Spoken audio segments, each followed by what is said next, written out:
ఏ బాటైనా పర్వాలేదంట, సమయంతో సాగటమే మన సింపుల్ సిద్ధాంతం.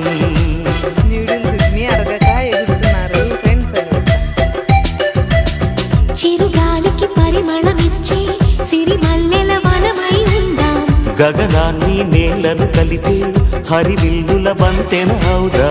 ఆనందం అంటే అర్థం మనమందా, ప్రతి పూట పాటై సాగే హుషారు సరిగమలో.